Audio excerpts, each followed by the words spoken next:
हमने जो है आई थिंक यहाँ तक पढ़ लिया था, डिस्ट्रीब्यूशन ऑफ पॉपुलेशन तक।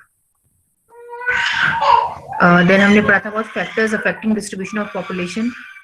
ये हो चुका था ना कि कौन कौन से चीजें जो है पॉपुलेशन डिस्ट्रीब्यूशन को इफेक्ट करती हैं। हमें यहाँ से पढ़ना था पॉपुलेशन चेंज।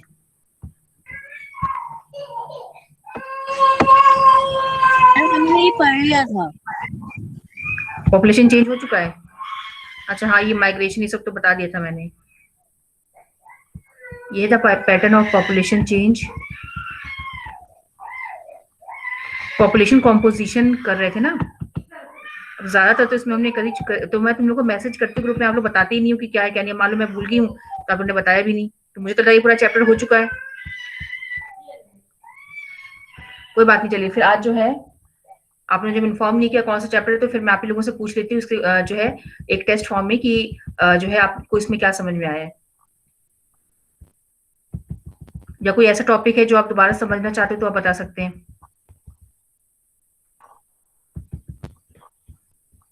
चलिए मैं आपसे फिर क्वेश्चन पूछती हूँ, और आपको ऐसा कुछ नहीं है कि आपको बहुत सही बताना है, जितना आपको समझ में आप उस हिसाब से बता सकते हो। तो चलिए आप मुझे बताइए,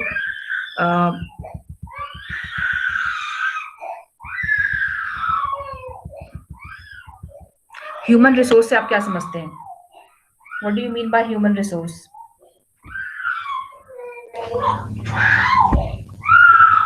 बताइए।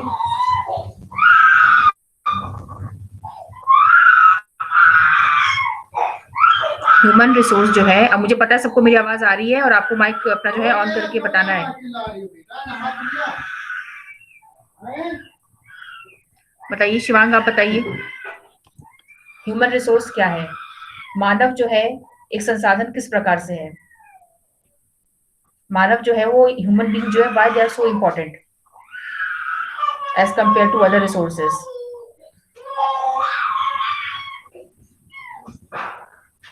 बताइए।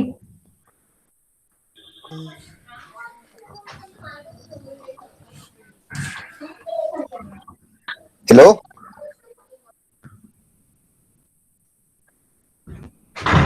आप लोगों में से किसी को कुछ नहीं आता है कि जो ह्यूमन बीइंग्स है वो इतने इंपॉर्टेंट क्यों होते हैं? Why we call them a human resource? Resource क्यों कहते हैं हम उन्हें? बताइए। क्योंकि वो हमारे लिए बहुत सारे संसाधन बनाते हैं मैम। हम अपने लिए बहुत सारे संसाधन बनाते हैं ना, इसलिए ह्यूमन रिसोर्स। हम अपने लिए जो है बहुत सारे संसाधन रिसोर्सेस को क्रिएट करते हैं, इसीलिए हम लोग को ह्यूमन रिसोर्स कहा जाता है। चलिए, और ह्यूमन जो बींग्स होते हैं वो कब जाके रिसोर्स बनते हैं? कोई भी व्यक्ति क्या होता है अपने देश के लिए रिसोर्स होता है, या फिर उसके पास कुछ स्पेशल चीजें होती है उसके बाद ही वो रिसोर्स बनता है?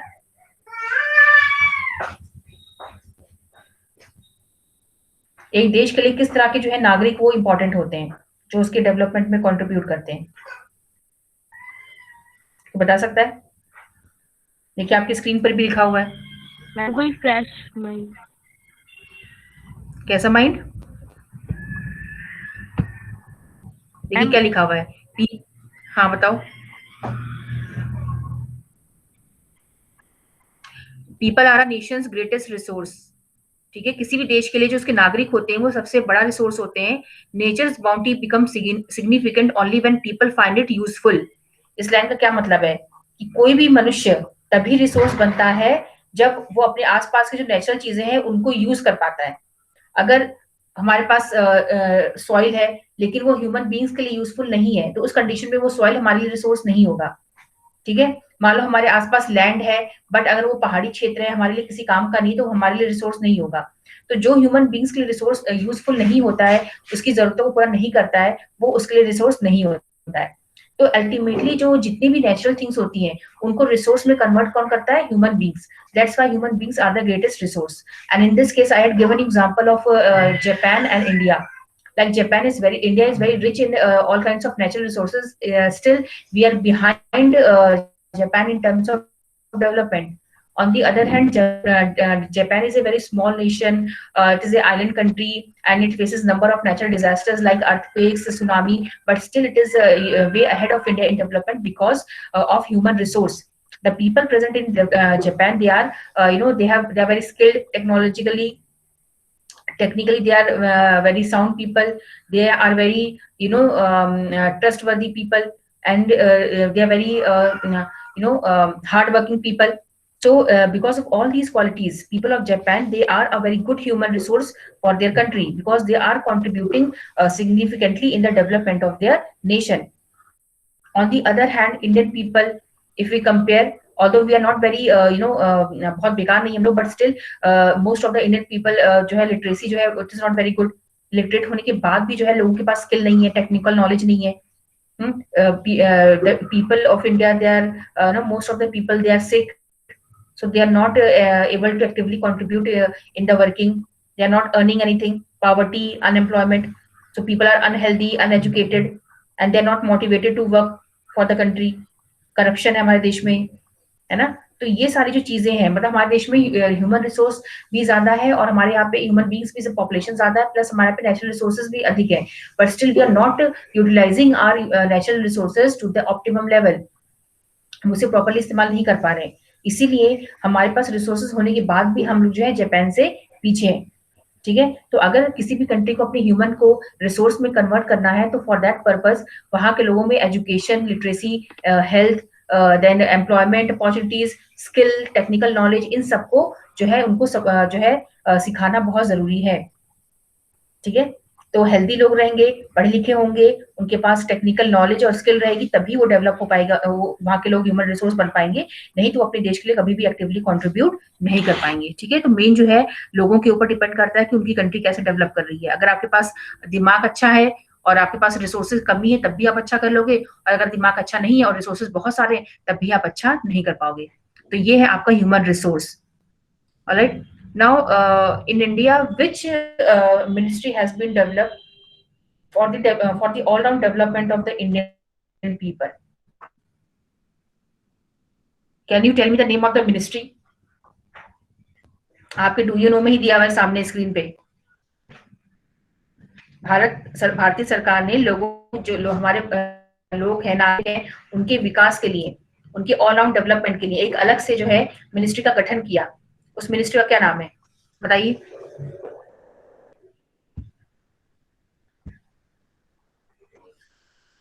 अंजलि नेगी, आप बताइए.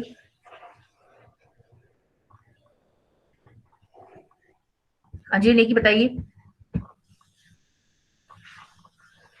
और कौन कौन प्रेजेंट है? सामने ही उस पे दिया हुआ, तब भी आपको नजर नहीं आ रहा क्या?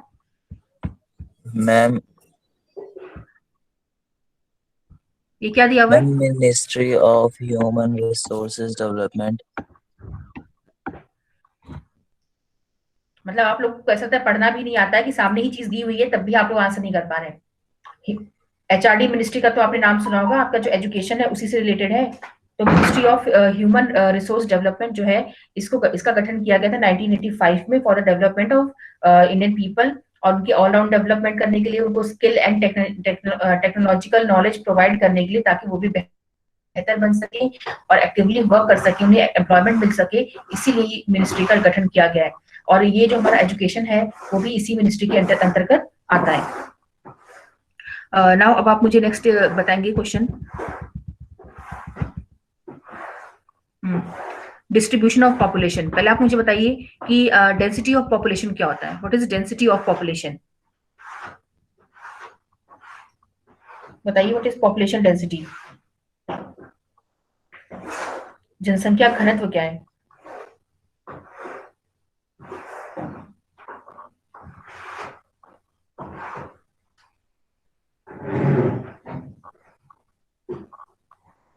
सामने जो स्क्रीन पे लिखा हुआ है, population density is the number of people living in a unit area of the earth surface. Population density कहते हैं हम इसे. आप लोग बिल्कुल भी नहीं पढ़ते, कुछ नहीं, बस ऐसी पास होने की आदत हो रखी है कि ऐसे हमें पास होना है, तो कुछ भी पता ही नहीं है. सपोज ये इस एरिया से लेकर, ये जो एरिया है आपका, यहां से लेकर अगर हम यहां तक लाइन खींच दें, और ये हमारा ए पॉइंट है और ये हमारा बी पॉइंट है, मान लो ये 1 किलोमीटर का एरिया है. ठीक है. ए से बी तक जो है हमारा 1 किलोमीटर का एरिया है. तो इसमें जितनी जनसंख्या पाई जाती है, उस जनसंख्या को हम क्या कहते हैं? Population density. Population density is the ratio between people and area. जब हम इस एरिया में जितने लोग पाए जाते हैं, उसको हम डिवाइड करते हैं कि ये कितना एरिया, 1 किलोमीटर का एरिया है, तो उसको हम जब डिवाइड कर देते हैं तो हमें क्या मिलता है, पॉपुलेशन डेंसिटी, जनसंख्या घनत्व। सो population density is the number of people living in a unit area of the earth surface, मतलब हर 1 किलोमीटर पर कितनी जनसंख्या पाई जाती है, कितने लोग रहते हैं, इसी को हम कहते हैं पॉपुलेशन डेंसिटी। अब जिस स्टेट का जो है, जिस भी एरिया, जिस भी अगर हम कंट्री की बात करें या एक राज्य की बात करें इंडिया में, तो जो भी हमारे ऐसे राज्य होंगे जिनका एरिया कम है और वहां पे जनसंख्या ज्यादा है, ठीक है, तो वहां पे जनसंख्या घनत्व क्या होगा, ज्यादा होगा। फॉर एग्जाम्पल इंडिया में अगर सबसे अधिक जो जनसंख्या घनत्व है तो वो कहाँ पाया जाता है आपका, सबसे अधिक जनसंख्या घनत्व कहाँ पाया जाता है इंडिया में, पता है आपको, बिहार, ठीक है, बिहार में जो है सबसे अधिक जनसंख्या घनत्व है। वहां पे सबसे पहले वेस्ट बंगाल में था, लेकिन आजकल क्या है कि जो बिहार है वहां का जो आपका जनसंख्या घनत्व है सबसे हाईएस्ट है, मतलब वहां पे जो लैंड का एरिया है और उसके कंपैरिजन में जो वहां पे जितनी जनसंख्या रहती है वो क्या है, ज्यादा है, ठीक है। मतलब अगर मान लो बिहार में इतना एरिया है, सिर्फ इतना एरिया, तो पॉपुलेशन कितनी रहती है, उससे ज्यादा, ठीक है। तो जब हम लैंड और एरिया का जो रेशियो निकालते हैं बिहार का, उस केस में क्या होता है कि बिहार में जनसंख्या घनत्व सबसे अधिक है, मतलब वहां पे पर 1 किलोमीटर स्क्वायर में कितने लोग रहते हैं, मोर देन 950%, 950 से ज्यादा लोग वहां पे रहते हैं, तो वहां पे जनसंख्या घनत्व जो है वो काफी ज्यादा है, ठीक है।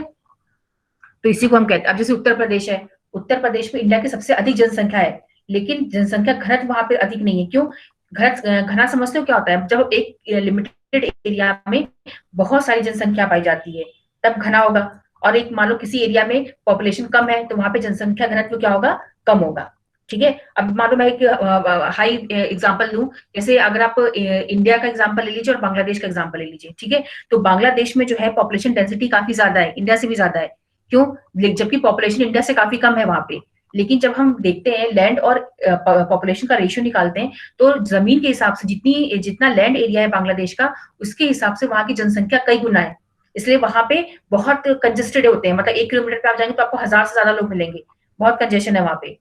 जबकि इंडिया में क्या है कि पॉपुलेशन बहुत ज्यादा है, लेकिन तब भी एरिया थोड़ा सा ठीक ठाक है, मतलब बहुत ज्यादा तो इंडिया में नहीं है, लेकिन थोड़ा थोड़ा ठीक ठाक है, तो इतना जो है आपको डेंसिटी घनी इंडिया में भी है, लेकिन थोड़ी सी कम है as compare to Bangladesh.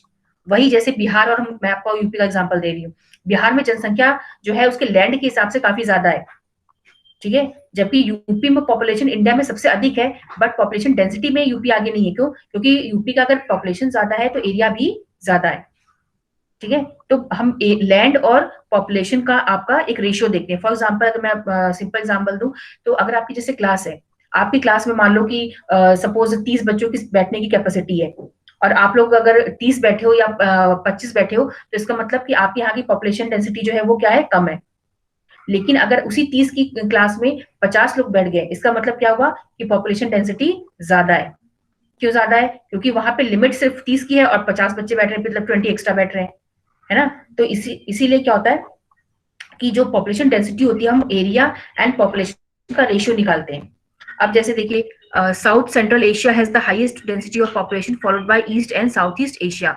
South central Asia मतलब ये जो इंडिया है और इंडिया जैसे देश है, यहाँ पे क्या है, पॉपुलेशन डेंसिटी जो है आपकी ज्यादा है। बच्चों आपको मेरी आवाज आ रही है? Yes ma'am. Yes ma'am. अच्छा, आज आप ही लोगों की क्लास है ना, आज फ्राइडे है ना, आज फ्राइडे है ना? Yes ma'am. ओके, तो आज ही आप ही की क्लास तो होती है ना 11-10 पे, आज और कल है। ओके, नाउ नेक्स्ट जो है आपको पॉपुलेशन डेंसिटी समझ में आया। Population density means land and population ratio, land and population का हम रेशियो निकालते हैं, तो जहां पे ज्यादा होगा वहां पे पॉपुलेशन डेंसिटी ज्यादा होगी, जहां पे कम होगा वहां पे पॉपुलेशन डेंसिटी कम होगी। अब आप मुझे बताइए, जैसे अभी मैंने जस्ट आपको पढ़ाया है, तो भारत के कौन से राज्य में पॉपुलेशन डेंसिटी सबसे अधिक है, सबसे ज्यादा है, बताइए। मैम क्या? इंडिया के किस स्टेट में पॉपुलेशन डेंसिटी सबसे अधिक है? मैम बिहार। यस, और सबसे कम कहाँ है पता है आपको? अरुणाचल प्रदेश। सबसे कम पॉपुलेशन डेंसिटी अरुणाचल प्रदेश में। अगर आप अरुणाचल में 1 किलोमीटर जाएंगे तो मुश्किल से आपको जो है 17-18 ऐसे लोग मिलेंगे, है ना, क्योंकि वहां पे क्या है, माउंटेनियस एरिया, तो वहां पे पॉपुलेशन काफी कम है। मैम कौन नेक्स्ट है सा हमारा एरिया है? अरुणाचल प्रदेश। Yes ma'am. अरुणाचल प्रदेश में सबसे लोवेस्ट पॉपुलेशन डेंसिटी है। अब आप मुझे बताएंगे कि वो कौन से फैक्टर्स हैं जो पॉपुलेशन डिस्ट्रीब्यूशन को अफेक्ट करते हैं। जैसे आपको पता होगा कि भारत में पॉपुलेशन जो है वो एक जैसा नहीं है, किसी स्टेट में हाई पॉपुलेशन है, किसी स्टेट में लो पॉपुलेशन है। तो ये कौन सी रीजन, ऐसा क्यों है कि भारत की कुछ जगहों पे पॉपुलेशन काफी हाई है और कुछ प्लेसेस पे पॉपुलेशन काफी कम है? इसके कारण क्या है, बताइए मुझे।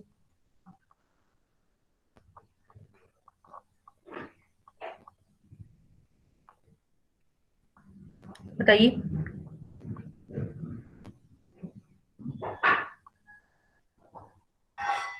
सामने तो बेटा दिया हुआ है कि हमारे भारत में जो पॉपुलेशन डिस्ट्रीब्यूशन है वो अनइवन क्यों है, कहीं ज्यादा कहीं कम क्यों है, क्यों कहीं कुछ एरियाज ऐसे हैं जहाँ पे ज्यादा पॉपुलेशन पाई जाती है और कुछ एरियाज ऐसे हैं जहाँ पे पॉपुलेशन कम है। तो उसके क्या जो है रीजन है, बताइए।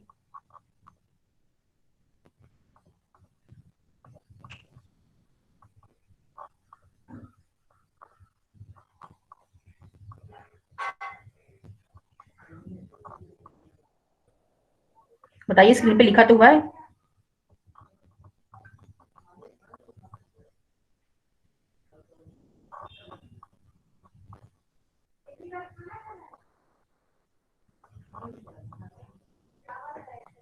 बताइए।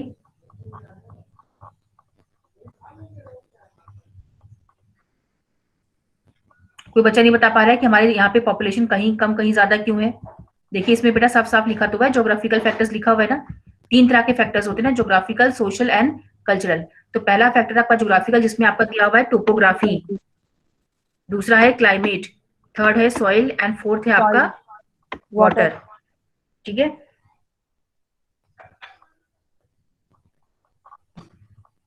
अब देखिए, टोपोग्राफी मतलब क्या होता है। क्वेश्चन आपको अच्छे समझ में आ गया कि भारत के कुछ एरियाज में पॉपुलेशन ज्यादा है और कुछ एरियाज में पॉपुलेशन कम क्यों है। ठीक है, तो उसके ज्योग्राफिकल फैक्टर्स होते हैं, सोशल एंड इकोनॉमिक फैक्टर्स होते हैं। अब हम ज्योग्राफिकल फैक्टर्स हैं जो है वो 4 तरह के होते हैं, तो 4 तरह के उनको हम पढ़ते हैं। पहला है आपका टोपोग्राफी। टोपोग्राफी मतलब होता है कि वो एरिया जो है वहां पे लैंड किस प्रकार का है, या तो माउंटेन होगा, या तो प्लेट्यू होगा, या तो प्लेन होगा। माउंटेन आप समझते हो, पहाड़। प्लेट्यू मतलब पठारी क्षेत्र, और प्लेन मतलब समतल भूमि। ठीक है, तो ये 3 तरह के एरियाज होते हैं। अब आप मुझे बताइए कि किस तरह के एरिया में लोग ज्यादा रहना पसंद करेंगे, आप ही बताइए मुझे। मैम प्लेन्स में। प्लेन्स में, वाई? मैम क्योंकि वहाँ पे मैम जो हमको मतलब चाहिए होता है मैम, वो हर चीज की मैम वो होती है वहाँ पे। हम्म। जैसे प्लेन एरियाज में क्या ऐसे फेवरेबल फैक्टर्स होते हैं? Yes ma'am. नहीं, आप बताइए क्या क्या इसमें फेवरेबल फैक्टर्स होते हैं, आप स्क्रीन पे देख सकते हैं। प्लेन एरियाज में ऐसा क्या होता है जो माउंटेनियस एरियाज में आप नहीं कर सकते हो? मैम फार्मिंग, मैन्युफैक्चरिंग और मैम सर्विस एक्टिविटीज। यस। जो प्लेन एरियाज होते हैं वहां पे सॉइल बेहतर होती है, फर्टाइल सॉइल होती है। Yes ma'am. और माउंटेनियस एरियाज होते हैं वहां पे तो आपको जो है समतल भूमि मिलती ही नहीं, तो आप वहां पे कृषि कैसे करोगे? थोड़ी बहुत वहां पे कृषि होती है, वो भी स्लोप्स पर होती है ना, और यस मिट्टी मैम। जो होती है वहां पे बहुत गहरी नहीं होती है। तो जो भी प्लेन एरियाज होते हैं वर्ल्ड के, not only in India but in the entire world, all the plain areas are highly populated because of favorable climate. This is the first thing. And secondly, because of we can do any type of economic activity in the plain areas, like farming. We can do farming, like our plain areas of Uttar Pradesh, this Bihar, Punjab. They are highly populated because their fertile alluvial soil is found, and that's why we can actively do farming in this area. So plain areas are best for farming activities. Then manufacturing also, we can also establish industries in these areas for manufacturing purpose. And then service activities also, roads है, railways है, सब यहाँ पे construct हो सकते हैं और services यहाँ पे प्रोवाइड की जा सकती है। दैट्स वाई इंडिया का जो गंगा प्लेन एरिया है वो सबसे अधिक पॉपुलेटेड है, क्योंकि वो समतल भूमि है, प्लेन एरिया है। ठीक है, as compare to mountain areas like Andes, Alps and Himalayas, they are sparsely populated. Sparsely means कम पॉपुलेटेड है, क्योंकि यहाँ पे उबड़ खाबड़ टोपोग्राफी है, तो यहाँ पे रहना लोग पसंद नहीं करते हैं। नेक्स्ट है आपका क्लाइमेट। क्लाइमेट भी इससे रिलेटेड है। क्लाइमेट बताइए किस तरह से मतलब इंपॉर्टेंट रोल प्ले करता है?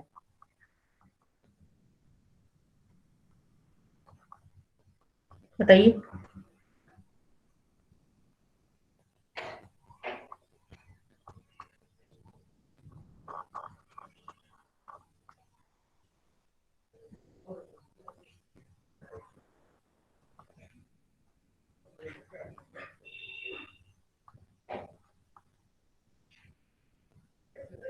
बताइए, आपको मेरी आवाज आ रही है ना? बताइए क्लाइमेट पे किस तरह से आप लोग अपना दिमाग लगाते हैं, क्लाइमेट किस तरह से इंपॉर्टेंट रोल प्ले करता है? अगर आपको मैं कह दूं कि आपको किसी एरिया में सेटल होना है इंडिया में, तो आप किस एरिया में सेटल होना चाहेंगे? अगर मैं क्लाइमेट की बात करूं तो कैसा आपको क्लाइमेट चाहिए रहने के लिए, बताइए।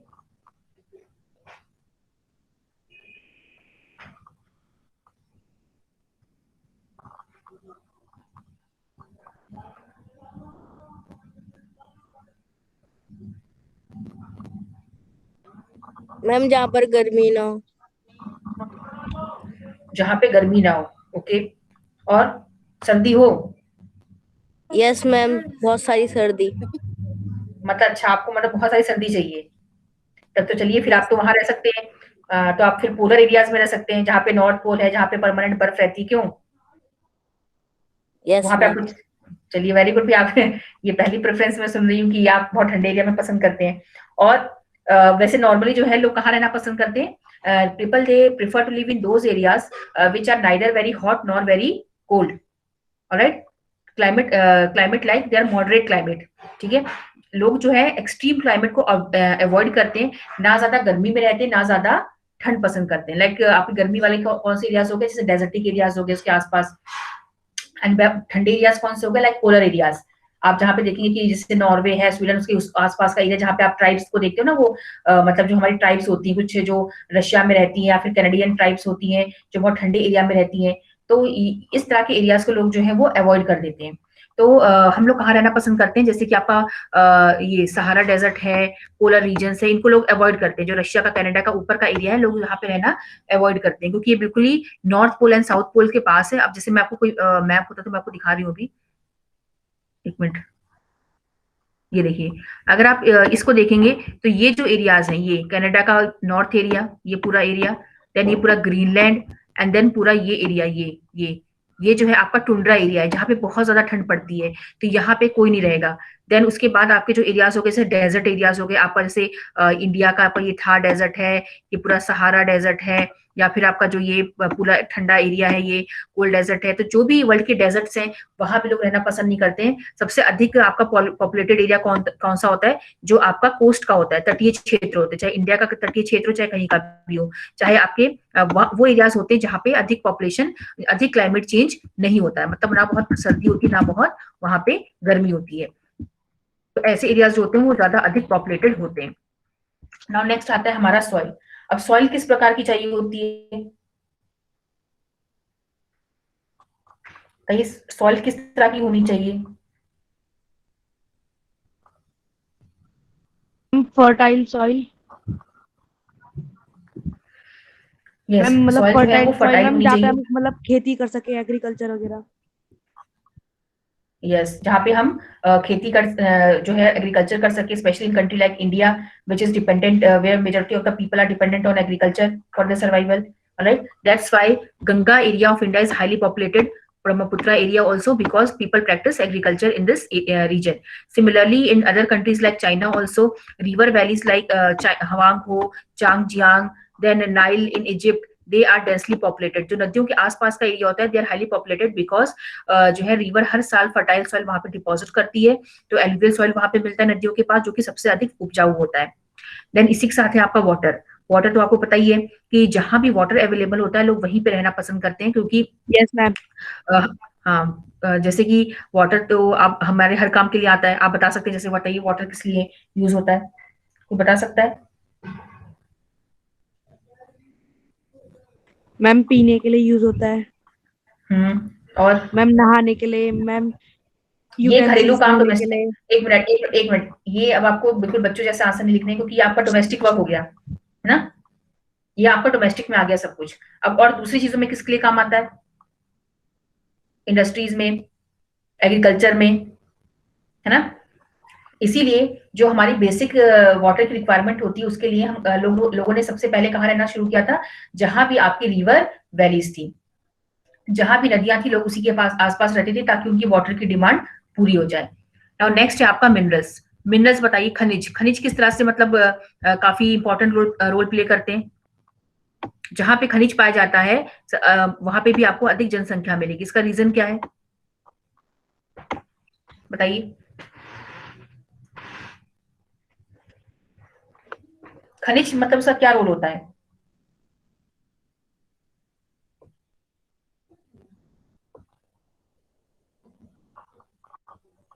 बताइए, खनिज से क्या बनता है? खनिज आपने सुना है, आयरन ओर, एल्यूमिनियम, बॉक्साइट, ये सब किस काम आते हैं? मैम व्यापार करने के। किस काम आते हैं? मैम व्यापार करने के काम आते हैं मैम, सेल के। इससे मिनरल्स बनाए जाते हैं, है ना? इससे जो है आपके जो है डिफरेंट टाइप्स के जो है जो मिनरल्स होते हैं, उनसे हम डिफरेंट टाइप्स, जैसे स्टील हो गया, एल्यूमिनियम हो गया, आयरन ओर हो गया, तो मशीन्स बनती हैं इनसे, ऑटोमोबाइल्स बनते हैं। तो मतलब जहां भी खनिज होता है वहां पे लोगों को क्या मिलता है? क्या मिलेगा वहां पे लोगों को? भाई पॉपुलेशन वहां क्यों रह रही है? क्योंकि वहां पे लोगों को क्या मिलता है? एम्प्लॉयमेंट, है ना? एम्प्लॉय। एम्प्लॉयमेंट, एम्प्लॉयमेंट मतलब रोजगार लोगों को मिलता है वहां पे। तो जहां भी खनिज का एक्सप्लोरेशन होता है वहां पे इंडस्ट्रीज होंगी तो मैक्सिमम एम्प्लॉयमेंट होगा। इसलिए वहां पे लोग जाके सेटल हो जाते हैं, ताकि उन्हें आसानी से, चाहे लेबर का काम मिले चाहे हाई प्रोफाइल जॉब मिले, वहां पे लोगों को आसानी से रोजगार मिल जाता है। नाउ नेक्स्ट है हमारा social and cultural economic factors. अब ये बताइए जरा, सोशल कल्चरल इकोनॉमिक फैक्टर्स किस तरह से रिस्पॉन्सिबल होते हैं? Ma'am area of better housing, education and health facilities. Okay, वो एरियाज जो जहाँ पे बेटर ये सारी फैसिलिटीज मिलती है, housing, education and health, they are highly populated. Example Pune आपका हो गया, या फिर बॉम्बे की बात, मुंबई की बात कर लें, आप चाहे दिल्ली की बात कर लें, है ना? चाहे यस, चाहे आप देहरादून की बात कर लें, जो भी माना जाता है कि जो बड़े शहर होते हैं वहां पे आपका स्टैंडर्ड ऑफ लिविंग हाई होता है, क्योंकि वहां पे आपको हर तरह की फैसिलिटी मिलती है। फॉर एग्जाम्पल आप सोच लीजिए कि ऋषिकेश से ज्यादा घनी आबादी कहाँ मिलेगी आपको? देहरादून में। देहरादून। हाँ, तो इसका रीजन क्या होता है, क्यों वहां पे घनी आबादी है? क्योंकि वहां पे फैसिलिटीज जो है वो बेहतर है एज कम्पेयर टू ऋषिकेश। ठीक है, वहां पे आपको बेहतर स्कूल्स मिलेंगे, बेहतर आपको वहां पे हॉस्पिटल्स मिलेंगे, बेहतर आपको वहां पे कोचिंग इंस्टीट्यूट्स मिलेंगे, आपको बेटर वहां पे जॉब अपॉर्चुनिटीज मिलेंगी। और अगर आप देहरादून की कंपैरिजन बॉम्बे से करो तो बॉम्बे में और अच्छी फैसिलिटीज है, और बॉम्बे से और कंपैरिजन करो तो आपकी बेंगलोर में और आपको जॉब अपॉर्चुनिटीज आज के टाइम में मिल जाएंगी, है ना? तो जहां पे भी better housing, education and health लोगों को फैसिलिटीज मिलती हैं, लोग वहां पर माइग्रेट कर जाते हैं और वहां पे अधिक जनसंख्या पाई जाती है। क्योंकि अब मेनली जो है लोग, गांव के जो लोग हैं वो शिफ्ट होके आपके शहरों में जा रहे हैं ताकि उनको फैसिलिटीज अच्छी मिल पाए। नेक्स्ट है आपका कल्चरल प्लेसेस। कल्चरल प्लेसेस मतलब कि आपको पता है कि भारत में कई ऐसे जगह या फिर वर्ल्ड में भी जहाँ पे एक पर्टिकुलर रिलीजन कल्चर को फॉलो करने वाले लोग मिलते हैं। तो जैसे कि मान लो हिंदू है तो हिंदू आपको मैक्सिमम बनारस हो गया, आपको इलाहाबाद हो गया, जो प्रयागराज कहते हैं, आपकी जो उत्तराखंड के एरियाज है यहाँ पे आपको मिलेंगे, क्योंकि वो अट्रैक्ट करते हैं ना। कि अब जैसे क्रिश्चियन होगा तो केरल में रहना पसंद करेगा, नॉर्थ ईस्ट इंडिया में रहना पसंद करेगा, क्योंकि वहां पे उसके कल्चर को फॉलो करने वाले मैक्सिमम लोग पाए जाते हैं। ठीक है, वैसे अगर आपको मुस्लिम है तो मुस्लिम जहां जहां रहते होंगे लोग वहां पे मैक्सिमम जाते हैं। तो जैसे वाराणसी है, ये हिंदुज्म के लिए फेमस है। जेरूसलेम जो वर्ल्ड में है वो क्रिश्चियंस के लिए फेमस है, वेटिकन सिटी, तो वहां पे लोग जाते हैं। तो ये जो है आपके इंपॉर्टेंट फैक्टर्स हो गए, जिसकी वजह से आपका जो है पॉपुलेशन डिस्ट्रीब्यूशन अनइवन होता है। तो अब आप मुझे एक बार फिंगर टिप्स बताएंगे कि ज्योग्राफिकल फैक्टर्स कौन कौन से हैं जिसकी वजह से पॉपुलेशन डिस्ट्रीब्यूशन अनइवन है, बताइए। Ma'am topography, climate, hmm, ma'am water, soil and minerals. Yes, very good, correct, को सही बताया आपने। चलिए अब आप मुझे बताएंगे पॉपुलेशन चेंज के बारे में। What is population change? Population change क्या होता है? मैम सदियों से हमारी पॉपुलेशन चेंज होती हुई आ रही है। यस, जैसे आपको पता है कि टाइम टाइम के साथ साथ जो है हमारी पॉपुलेशन भी चेंज हो रही है। पॉपुलेशन एक जैसी नहीं है। जैसे पहले थी, मैंने आपको एक्सप्लेन किया था कि पहले हमारी पॉपुलेशन जो थी 17वीं सेंचुरी से पहले वो बहुत धीमी गति से बढ़ रही थी, है ना? मतलब पॉपुलेशन अपने आप को डबल करने में काफी ज्यादा टाइम ले रही थी। लेकिन जब से इंडस्ट्रियल रेवोल्यूशन हुआ है, आपके मैम तब से हमारी पॉपुलेशन बहुत ही जल्दी बढ़ रही है। यस, अब उसने अपने आप को बहुत ही कम समय में डबल कर लिया है ना? जैसे पहले मान लो 500 साल लगे थे अपने आप को डबल करने में, तो उसके बाद 100 साल हुए, फिर 50 साल हुए, फिर आपने देखा कि कैसे 36 साल में ही अपनी जो पॉपुलेशन थी वो आपकी 2-3 बिलियन डबल से, हो गई। हाँ, 3 बिलियन से 6 बिलियन हो गई थी वर्ल्ड की पॉपुलेशन। ठीक है, तो हमारी पॉपुलेशन बहुत तेजी से इंक्रीज हो रही है। लेकिन फिलहाल जब हम पढ़ेंगे पॉपुलेशन चेंज के बारे में, तो हम किसी पर्टिकुलर देश के बारे में पढ़ेंगे। तो अगर हम इंडिया की बात करें तो पॉपुलेशन चेंज का मतलब क्या होता है कि जब हम दो टाइम पीरियड के बीच में जनसंख्या को कैलकुलेट करते हैं तो उसको हम कहते हैं पॉपुलेशन चेंज। ठीक है। अब जैसे मैंने आपको बताया कि 2011 में जो है हमारी पॉपुलेशन जो है जितनी मान लो रही होगी XYZ, मान लो 1 बिलियन थी, ठीक है। अब हम 2011 आ गया है, सॉरी 2000 ही क्या है 21, ठीक है। तो मैम इस टू साल 2021। हाँ, तो इस साल जो है हमारा सेंसस होगा 10 साल बाद। तो इसमें क्या होगा कि जो इन 10 सालों में हमारी जनसंख्या में बदलाव आया है वो हमें पता चल जाएगा, ठीक है। क्योंकि हम पॉपुलेशन चेंज जो होता है, पॉपुलेशन या तो बढ़ेगा किसी भी देश का या तो घटेगा, ठीक है, या तो थोड़ा बहुत बदलाव आएगा उसमें। तो जो भी होता है उसको हम एक दो टाइम पीरियड के बीच में ही तो कैलकुलेट कर सकते हैं ना, कि मान लो 2000 पहले एक में कितना था, फिर 2011 में सेंसस हुआ, तो इन 10 सालों में जो आया वो हमें पता चल गया। अब 2011 में हुआ था, अब हम कब कैलकुलेट करेंगे 2021 में, क्योंकि 10 साल हो चुके हैं। इस 10 सालों में जो है भरपूर मात्रा में हमारी जनसंख्या या तो बढ़ चुकी होगी या तो जो भी मतलब बदलाव आए होंगे तो वो हमें बहुत अच्छे से पता चल जाएंगे। तो इसीलिए हम कम से कम एक लंबा टाइम पीरियड लेते हैं, 10 साल का टाइम पीरियड लेते हैं, ताकि हम पॉपुलेशन को कैलकुलेट अच्छे से कर पाए। इस टाइम इतने लंबे टाइम में हमें पता चल जाता है आसानी से कि भाई पॉपुलेशन कितनी बढ़ी है या घटी है, ठीक है। अगर हम हर साल पॉपुलेशन को काउंट करवाएंगे तो एक तो ये बहुत ही बड़ा टास्क है भाई। आप जानते हो पॉपुलेशन सेंसस में क्या होता है, वही लोग होते हैं जो घर घर घूम घूम के लेते हैं, एक डेटा कलेक्ट करते हैं। तो बहुत ही एक्सपेंडिचर खर्चा होता है इसमें, बहुत ही टाइम टेकिंग टास्क है, बहुत ही कॉम्प्लेक्स टास्क होता है ये।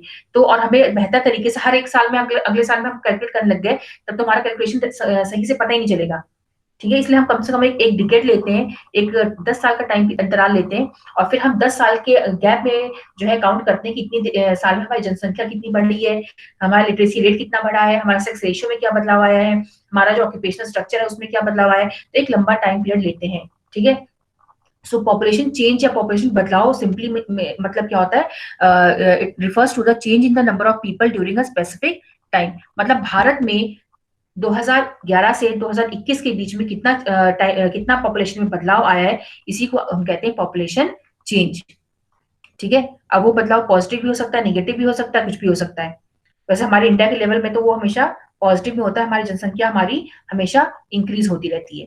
सो पॉपुलेशन चेंज का मतलब आपको समझ में आ चुका होगा कि दो टाइम पीरियड, मतलब एक ये टाइम पीरियड है और एक ये टाइम पीरियड है। अब इन 10 सालों के बीच में कितना पॉपुलेशन में बदलाव आया है, चेंज आया है, नंबर कितना बढ़ा है, उसको हम कहते हैं पॉपुलेशन चेंज, ठीक है। Population change.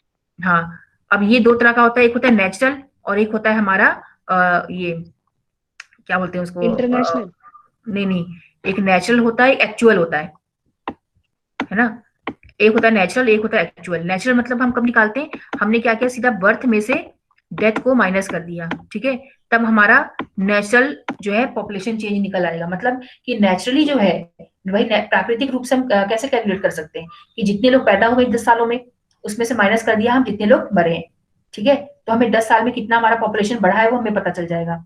लेकिन इन 10 सालों में बहुत सारे ऐसे लोग होंगे, लेकिन ये बहुत सही जो है हमें पॉपुलेशन नहीं बता पाएगा। क्यों? क्योंकि इन 10 सालों में जितने पैदा हुए हैं, जितने मरे हैं, उसके साथ साथ बहुत सारे लोग हैं जो हमारे देश को छोड़कर चले गए, ठीक है ना। इंडिया को छोड़कर वो कहीं और जाके सेटल हो गए, या इंडिया से बहुत सारे लोग बाहर से आए हैं और इंडिया में आके सेटल हो गए। तो इसमें हम क्या निकालते हैं, एक्चुअल। ये हमारा नेचुरल हो गया। एक्चुअल हम कैसे निकालते हैं, बर्थ माइनस डेथ प्लस इन माइग्रेशन, ठीक है। इन माइग्रेशन मतलब इंडिया में कौन आ रहा है, एंड आउट माइग्रेशन मतलब इंडिया से कौन बाहर जा रहा है। तो जब हम इस फॉर्मूले को निकालते हैं तब हमें पता चल जाता है कि भारत में एक्चुअल पॉपुलेशन चेंज कितना हुआ है, ठीक है। ये हमें प्राकृतिक बताता है, सही तरीका तो ये प्राकृतिक, लेकिन इससे हमें सही अंदाजा नहीं लग पाएगा क्योंकि हमारे देश में लोग आ रहे हैं और जा भी रहे हैं।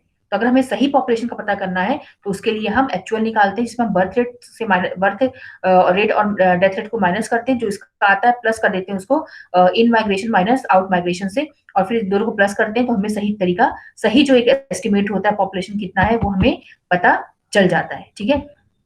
अब माइग्रेशन क्या होता है ये आपको पता होना चाहिए। इससे पहले मैंने आपको बताया था डेथ एंड पॉपुलेशन जो चेंज है उसके 3 कंपोनेंट्स होते हैं, birth rate, death rate and migration. तो बर्थ रेट क्या होता है आपको मैंने बताया था, the number of life birth पर 1000 पीपल, ठीक है। मतलब कि हमारे देश में जो भी जनसंख्या है अगर हम उसको 1000 में डिवाइड कर देंगे तो उसके 1000 व्यक्तियों की तुलना में कितने लोग हमारे देश में पैदा हो रहे हैं उसको हम कहते हैं बर्थ रेट, और वैसे ही प्रति 1000 व्यक्तियों की तुलना में कितने लोग मर रहे हैं उसको हम कहते हैं डेथ रेट। और माइग्रेशन क्या होता है, हाँ, migration is the movement of people in and out of an area. और वही जो नेचुरल ग्रोथ है वो मैंने आपको बता दिया, natural and actual growth rate क्या होता है। नाउ माइग्रेशन दो तरह का होता है, एक होता है आपका एमिग्रेंट एंड इमिग्रेंट। एमी मतलब बाहर जाना, and emigrants are people who leave a country. ठीक है, तो अगर आप इंडिया छोड़ के जा रहे हैं तो आप एमिग्रेंट हैं, और जो लोग इंडिया में आ रहे हैं वो क्या है, आपके immigrants are those who arrive in a country.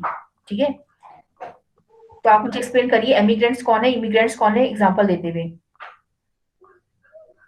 जरा एग्जाम्पल देके आप मुझे एक्सप्लेन करिए।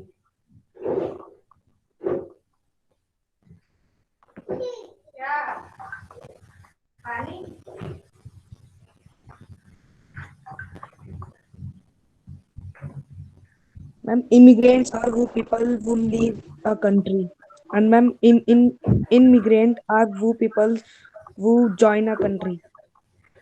यस, आपने सही बताया कि सिंपली एमी मतलब इन माइग्रेशन। ठीक है, सॉरी आउट In मतलब माइग्रेशन। ma'am आना. हाँ, इमी मतलब इन माइग्रेशन, जो कि एक कंट्री में अंदर आ रहे हैं। तो एमी मतलब आउट और इमी मतलब इन। तो इस तरह से आप इसको In. कैलकुलेट करेंगे। Now patterns of population change, ये आप मैंने कहा था आप खुद पढ़ लीजिएगा इसको। उसके बाद मैंने आपको बताया था पॉपुलेशन क्या है, ये कॉम्पोजिशन। पॉपुलेशन कॉम्पोजिशन में मैंने आपको क्या क्या बताया था। अच्छा, कल जो है हम लोग सिविक्स करेंगे। ठीक है, क्योंकि ये चैप्टर हमारा ऑलरेडी हो चुका है, हम तो इसको रिवाइज कर रहे हैं। कल जो है हम लोग सिविक्स करेंगे। हमारा चैप्टर 7 हो चुका था ना, उसमें ये अंडरस्टैंडिंग मार्जिनलाइजेशन, उसके बाद का जो चैप्टर है वो हम लोग करेंगे। Yes, तो ma'am. पॉपुलेशन कॉम्पोजिशन के बारे में बताइए क्या ये।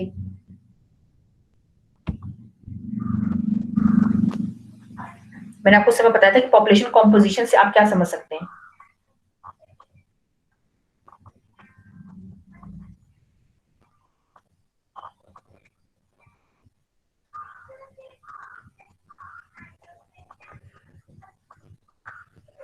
पॉपुलेशन कॉम्पोजिशन मतलब क्या होता है कि एक भी जो किसी एक कंट्री की मान लो जनसंख्या है, पॉपुलेशन है, उसके बहुत सारे फीचर्स होते हैं। लाइक सेक्स हो गया कि भाई वहाँ के लोगों और कितने पुरुष हैं कितनी महिलाएं हैं। देन एज हो गया कि कितने एज के लोग वहाँ पे पाए जाते हैं, किस एज ग्रुप के लोग अधिक पाए जाते हैं। देन वहाँ पे लोगों का ऑक्यूपेशन क्या है ना, कि मतलब क्या लोग काम करते हैं। देन ये लिटरेसी रेट पता किया जाता है कि लिटरेसी कितने लोग पढ़े लिखे, कितने लोग अनपढ़ हैं। तो ये सारे जो होता है पॉपुलेशन जो है उसके कॉम्पोजिशन है। इस ये क्वालिटी एक देश की पॉपुलेशन की, इनको स्टडी करके आप ये पता लगा सकते हो कि भाई कंट्री एक देश जो है वो कितना डेवलप है और कितना डेवलप नहीं है। ठीक है, तो आज की क्लास आपकी इतनी ओवर होती है, इसको दोबारा आप रिवाइज कर लीजिएगा, और कल जो है हम नेक्स्ट चैप्टर पढ़ेंगे। मैं आपको कोई मैसेज करती हूँ ना ग्रुप में, तो आप प्लीज मतलब क्लास जो रिप्लाई बिल्कुल नहीं करते हो। कोई भी मैसेज करो कि ये पढ़ाई के, तो आप में से कोई रिप्लाई नहीं करता, मुझे कुछ समझ में नहीं आता, बच्चा आप लोग सुन देखती हूँ कि देखते हो। तो अगर कुछ पूछा जाता है कि भाई ये चैप्टर किया है नहीं किया, मतलब मैं भूल गई क्योंकि इतनी क्लास को पढ़ाया जा रहा है, तो कम से कम आप रिप्लाई तो कर सकते हो। ठीक है ना, तो रिप्लाई कर दिया करो जब कुछ पूछा जाता है तो। Now thank you class. Thank you, ma'am.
Ma'am class left कर रही है।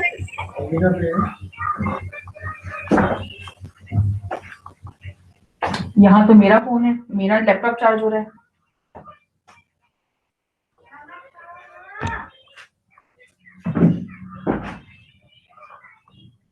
खाना नहीं है, नहीं है यहाँ पर, वो उधर आ जाए हमारे यहाँ।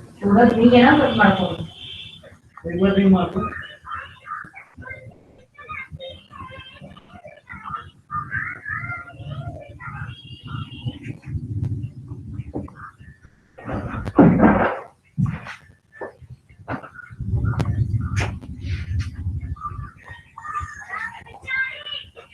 खाओ पहले खाओ।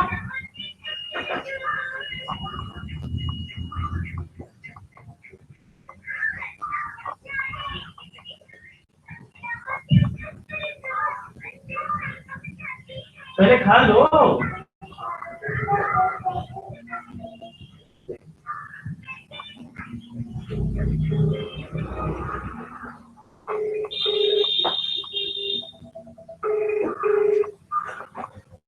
हमारा फोन ही रखा हुआ है।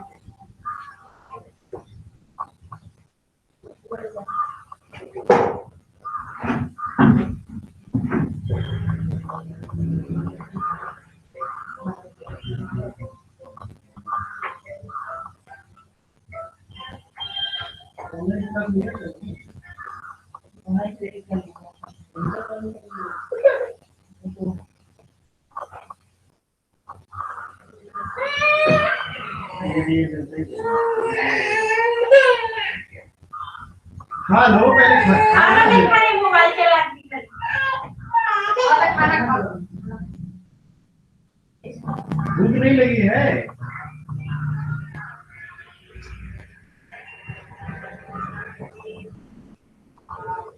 दिख नहीं रहा, दिखेगी तो मोबाइल है। खाना खाओ।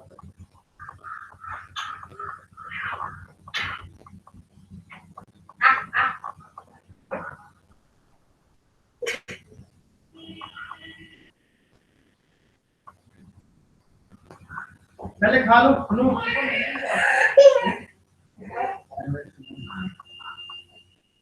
खाना खाओ, खाना खाओ।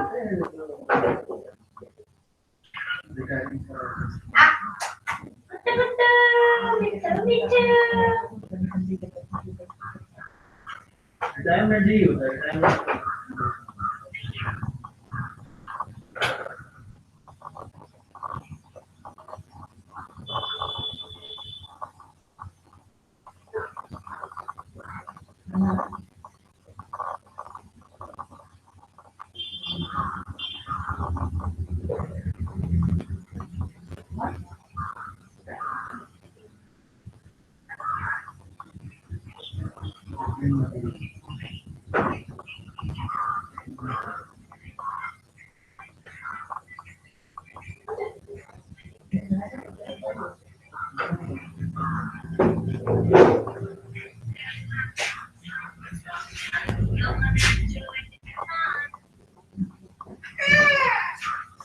खाना नहीं खाना, मोबाइल नहीं।